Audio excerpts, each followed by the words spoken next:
Hi folks, okay then, so we're into semester 2 of your level 4 criminology. So by now you'll have had marks back for your semester 1 assessments and you're moving forward and you're over halfway now in your first year.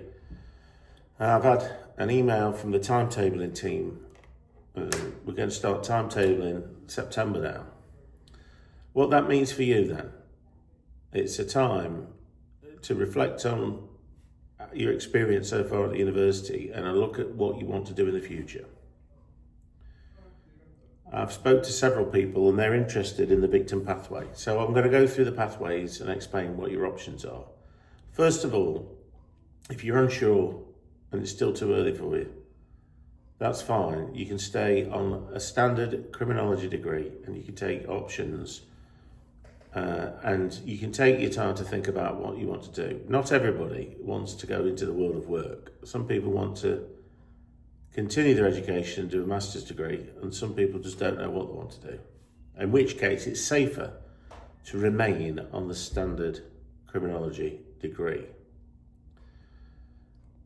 For those of you who are interested in the criminology with victimology pathway, this is a pathway that was designed for people who wanted to work in the victim support, working with victims, maybe working at the court in a victim support unit, or working in the third sector with organisations such as Women's Aid, GLOW, Changing Lives. These are like charities stroke voluntary organisations that work to support victims in the criminal justice system, or like linked to social services or any vulnerable section of the community. So that pathway has never been taught before, so you'll be the first people to go on that pathway. And in essence, it runs parallel with the offender management pathway. You have two specific modules. You have working with victims and you have crime, harm and victimisation. So that pathway then is for the focus on the victim perspective, supporting, nurturing, learning about trauma-based approaches. Now that pathway, if it's got 10 people on that pathway will run in September.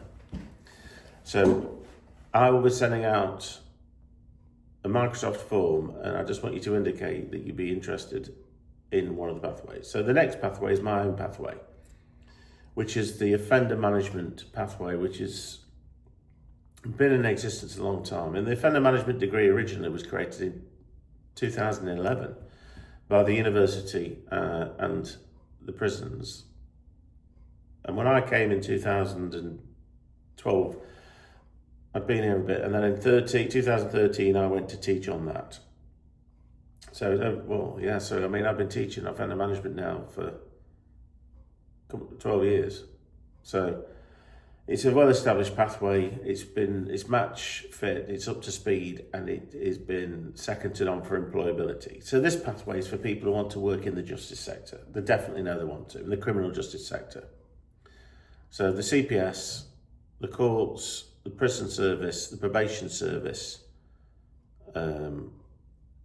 and agencies connected to the sort of probation service, other third sector, dealing with managing offenders, people going to court, people who are in the court system, people who are either in prison, coming out of prison, addictions, everything to do with the criminal justice system.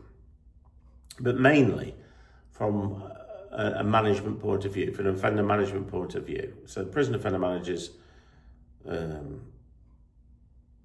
public protection, tagging, probation service officers, the whole raft of that. You've heard me speak about these things and you've done the criminal justice module. Now, that pathway is very rigorous because it's very practical. It's not like the mainstream criminology degree.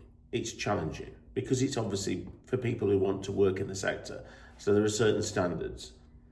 It's not based on coursework, whereas the other the standard criminology, you get a traditional criminology type module and a piece of coursework. For people not wanting too much of a challenge, who don't want too much stress and too much hassle, remain on criminology standard. If you want to sort of test the waters and do a bit of specialisation, you've got the victim pathway, which again is mainly coursework. I think there is a small presentation in there. If you want to challenge yourself and you think you are confident and you want to sort of graduate and go into the workplace with an air of confidence in the justice sector, but you're realistic. You know, it's not a dream, because people, they go into offender management thinking it's like a mainstream type degree, and it's not, because it's a lot of role play. There's role plays, and the role plays are challenging because you're going to have role actors that are pretending to be offenders. You're going to present to like role acting magistrates. You're in the courts. You're going to go to prisons. You're going to be put under pressure. You've got an exam in the prison law, which is quite rigorous. So it's not for the faint-hearted, and it's not fair on people to take that pathway and then say, oh, it's they've watched a bit of prison stuff on the television or some YouTube. They like true crime and they think it's that, but it isn't. It's very much about the world of work in the criminal justice system. And I don't want to put people off, but do not do the pathway for offender management unless you're prepared to have above average attendance, because it's very attendance themed. You can't be squeamish, obviously, and you've got to be prepared to do work-based type learning. You're going to be prepared, reading reports, reading statements, preparing reports for the magistrates' courts, interviewing clients who have been sentenced, and you're going to be interview people. You've got suicide and self-harm, so it's a challenging, but some people will find it rewarding, and it is excellent for employability. And then you've got the organised crime and terror pathway. That did not run last year. That revolves around traditional type criminology modules based on terrorism and organised crime, gangs, drugs, and it's interesting. And some people find it very, very interesting. There is an exam in level 6 for the level 6 terror module.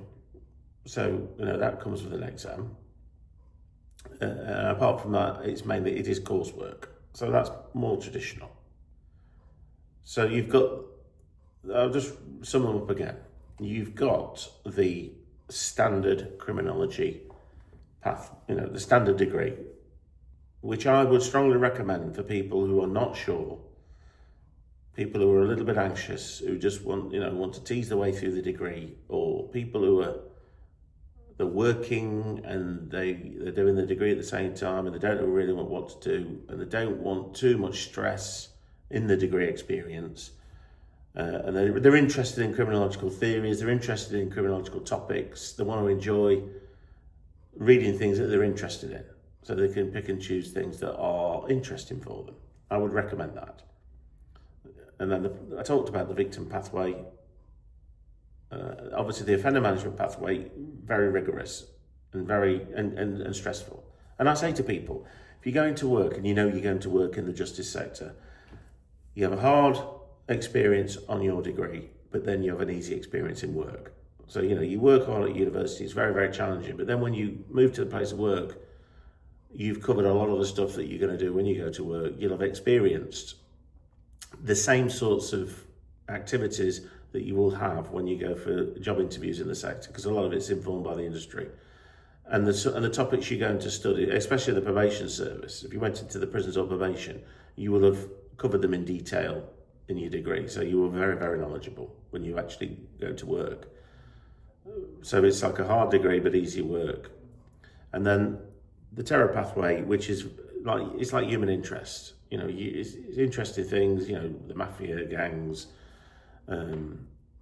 different types of crime, the terrorists, what the terrorists are doing, international things. It's an interesting, you know, like a general knowledge type thing for people who may be wanting to go on to do the masters, or people who just like studying because they like or are interested. So they're the options then. And I'll be sending these Microsoft forms out very shortly. So if you can complete them and send them back, I will be grateful. Thank you.